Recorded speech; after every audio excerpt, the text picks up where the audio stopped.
Okay, syllabus का next topic है हमारा फोटो कंडक्टिविटी। ठीक है, फोटो कंडक्टिविटी का डेरिवेशन करेंगे, फॉर्मूला डिराइव करेंगे और इसकी डेफिनेशन को समझेंगे। तो सबसे पहले इसकी डेफिनेशन को समझते हैं। हमारे पास में यहाँ पे देखिए आप,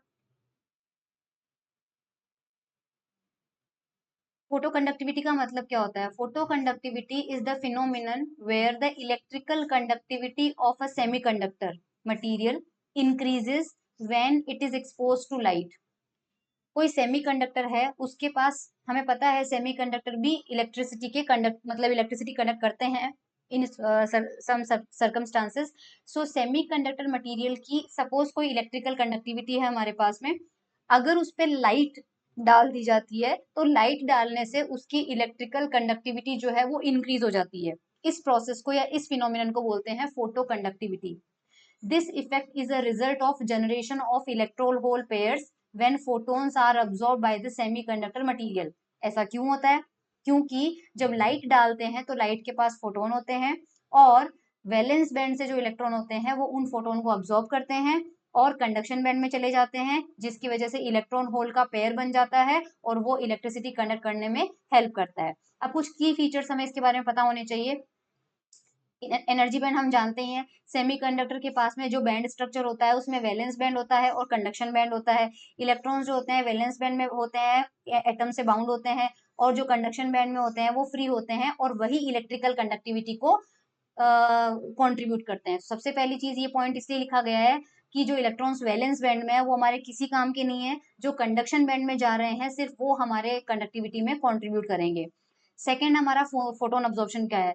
जब कोई फोटोन सपोज कोई फोटोन है जिसकी एनर्जी जो है बैंड गैप की एनर्जी यानी ईजी से ज्यादा है, अगर ज्यादा है तो सेमीकंडक्टर में क्या हो जाएगा, उसका अब्जॉर्प्शन हो जाएगा। It can excite an electron from the valence band to conduction band creating a electron hole pair. Photon absorption से क्या हो जाएगा, इलेक्ट्रॉन होल पेयर क्रिएट हो जाएगा। अब कंडक्टिविटी की बात आते हैं। बीएससी में आपने इलेक्ट्रॉनिक्स के अंदर पढ़ा होगा या सॉलिड स्टेट फिजिक्स में पढ़ा होगा, सेमीकंडक्टर की जो कंडक्टिविटी होती है उसका फॉर्मूला होता है q n plus p. N आपके कंडक्शन बैंड में इलेक्ट्रॉन का नंबर होता है और पी आपके वैलेंस बैंड में होल्स की संख्या होती है। क्यू हमारे पास चार्ज होता है, सो क्यू आपके पास चार्ज है। N is the concentration of free electron in conduction band, p is the concentration of hole in valence band. ठीक है, तो सिग्मा का हमारे पास में फॉर्मूला आ गया। अब डेरिवेशन करते हैं फोटो कंडक्टिविटी के लिए।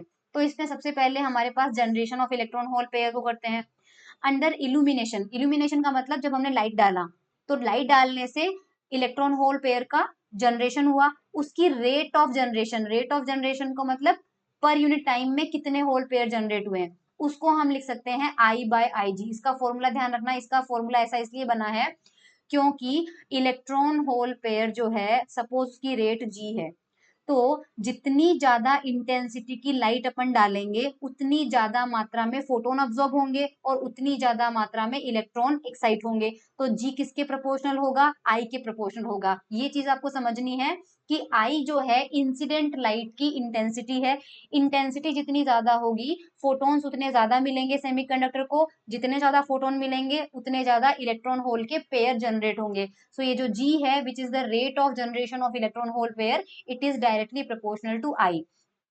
ऑल्सो हमारे पास में ये इनवर्सली प्रोपोर्शनल होता है बैंड गैप का। जितना ज्यादा बैंड गैप होगा, जितना ज्यादा बैंड गैप होगा, अगर लार्ज बैंड गैप होगा तो पॉसिबल नहीं है इलेक्ट्रॉन के लिए पार करके, इसको क्रॉस करके कंडक्शन बैंड में जाना। तो बैंड गैप कम से कम होगा तो इलेक्ट्रॉन होल पेयर ज्यादा से ज्यादा जनरेट होंगे। इन दोनों को कंबाइन करेंगे तो हमारे पास G is equals to I upon E G आ जाएगा। I intensity of the incident light है।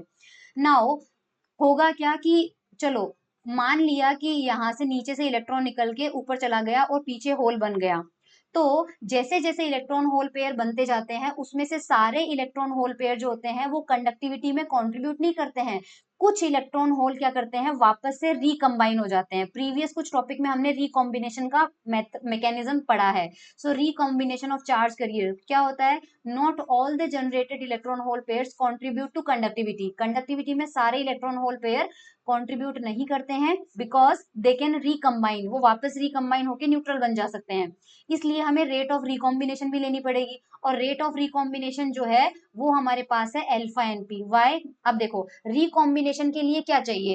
रिकॉम्बिनेशन तभी होगा जब इलेक्ट्रॉन प्रेजेंट होगा। इलेक्ट्रॉन की कंसंट्रेशन किससे रिप्रेजेंट करी है? n से। सो जितने ज्यादा इलेक्ट्रॉन होंगे उतना ज्यादा रिकॉम्बिनेशन होगा, जितने ज्यादा होल्स होंगे उतना ज्यादा रिकॉम्बिनेशन होगा। तो इन दोनों को कंबाइन किया तो कितना आ गया? np, और यहाँ एक कांस्टेंट लग गया अल्फा np। सो r अपने पास आ गया अल्फा np। ये हमने प्रीवियस कुछ टॉपिक में भी इसी तरह से रेट लिखा था। ठीक है, अल्फा रिकॉम्बिनेशन का कांस्टेंट हो गया। स्टेडी स्टेट कब आएगी? स्टेडी स्टेट का मतलब इक्विलिब्रियम होता है, उसमें हमारे पास में जनरेशन, इलेक्ट्रॉन होल पेयर की रेट ऑफ जनरेशन और रेट ऑफ रिकॉम्बिनेशन बराबर हो जाती है। मतलब जिस रेट से इलेक्ट्रॉन होल पेयर बन रहे हैं, क्रिएट हो रहे हैं, उसी रेट से वो रिकम्बाइन भी हो रहे हैं, so that electron hole pair की कंसेंट्रेशन बराबर मेंटेन रहे, कांस्टेंट रहे। तो जी इक्वल टू आर करेंगे, तो जी इक्वल टू आर करेंगे तो हमें ये इक्वेशन मिल जाएगी। करेक्ट, ये इक्वेशन मिल जाएगी। अब सपोज हम इंट्रिंसिक की बात करते हैं, इंट्रिंसिक सेमीकंडक्टर की बात करते हैं, जिसमें एन और पी हमारे पास क्या होता है? इक्वल होता है। अगर एन और पी इक्वल है तो यहाँ का फॉर्मूला और दोनों की वैल्यू को मान लीजिए एन के बराबर, तो यहाँ कितना आ जाएगा? अल्फा एन स्क्वायर आ जाएगा। सो उस कंडीशन में हमारे पास कितना हो जाएगा? एन स्क्वायर की वैल्यू अभी वाली इक्वेशन से निकालेंगे, सो आई अपॉन अल्फा आई जी हो जाएगा। और जैसे ही अपने पास एन आएगा, हमारा कंडक्टिविटी का एक्सप्रेशन वापस ले लेंगे अपन। कंडक्टिविटी का एक्सप्रेशन कितना था? Q n plus p. अब इसमें क्योंकि n जो है वो p के इक्वल है, नियरली इक्वल है, सो यहाँ पे हमारे पास इस p को भी अपन क्या रखेंगे? n रखेंगे। तो ये ब्रैकेट के अंदर क्या हो जाएगा? 2n हो जाएगा, और ये 2qn हो जाएगा। यहाँ से अपन को n की वैल्यू मिल जाएगी root of I upon alpha E G. Correct, so वो अपन यहाँ रख देंगे, और ये जो कंडक्टिविटी है ये हमारे पास फोटो कंडक्टिविटी कहलाएगी। So this is the derivation for photoconductivity. तो इस लेक्चर में हमने फोटो कंडक्टिविटी के डेफिनेशन से लेकर उसका फॉर्मूला डिराइव कर लिया है। That's all.